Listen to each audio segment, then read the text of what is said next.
تو میں دونوں لیڈرشپس کا بڑا مشکور ہوں کہ انہوں نے خواہش ظاہر کی کہ جی ایٹ لیسٹ ہمیں ملنا چاہیے، مختلف لوگوں سے ملنا چاہیے.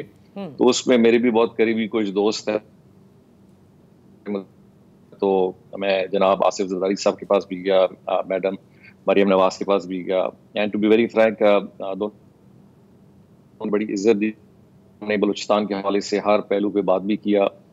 مجھے خوشی ہوتی ہے کہ بلوچستان کے حوالے سے جو بھی انٹرسٹ ڈالے گا اس کو ڈالنا بھی چاہیے. تو مجھے ان کی طرف سے زرداری صاحب کا ایک بڑا پرانا تعلق ہے بلوچستان کے ساتھ، قبائلی بھی ہے، پولیٹیکل بھی ہے، ہمارے بڑوں سے بھی ہے. ان میں بھی میں نے سینسٹیوٹیز بہت دیکھی ہیں. خاص کر جو تو آپ کدھر جا رہے ہیں یہ سارا انٹرسٹ دیکھنے کے بعد میڈم جان نواز سے صاحب؟ ہوئی. دیکھیں جی، یہ قبل اس وقت ایک فیصلہ ہے. میں نے یہی بہت سارے دوستوں نے مجھ سے جب سوال کیا تو میں نے کہا جی کیونکہ مجھ سے منسلک بہت سارے لوگ ہیں.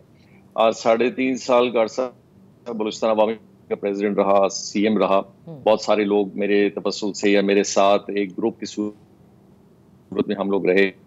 میں نے سینیٹرز، پارٹی کے عہدیداران. تو وہ میرا اکیلا فیصلہ بہت نامناسب ہوگا. میں انشاءاللہ کچھ دنوں میں کوئٹہ جا رہا ہوں. اچھا. اور وہاں میں کوشش کروں گا کہ اپنے جتنے بھی ہمارے دوست ہیں ان کو اکٹھا کروں، ان کے ساتھ ایک صلاح مشورہ کروں کہ ہم نے اپنا آگے کا ایک پلیٹ فارم کیا دیکھنا ہے. کیا بلوچستان تو اس عوامی کا پارٹی مطلب وہ آپ پلیٹ فارم اکیلے رہے نہیں گی، ہوں گے، جہاں چاہے کہیں بھی آپ جائیں گے وہ ایک گروپ کی صورت میں جایا جائے گا؟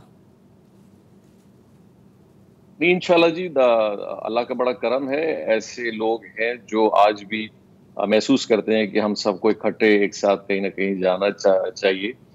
اس میں اچھی بات بھی ہے اور ایک میرا خیال ایک ہم آہنگی بھی آپس میں ہم دوستوں میں ہے، کیونکہ ادھر کوئی ون مین ڈیسیجن تو ہے ہی نہیں ہے. یہاں تو ہم سب بلوچستان میں ایک دوسرے کے ساتھ ایک اچھے تعلق سے ہی آگے جا سکتے ہیں. میں انڈیپینڈنٹلی کہوں کہ جی میں یوں ہوں اور میں یہ کرتا ہوں تو بڑا نامناسب ہے.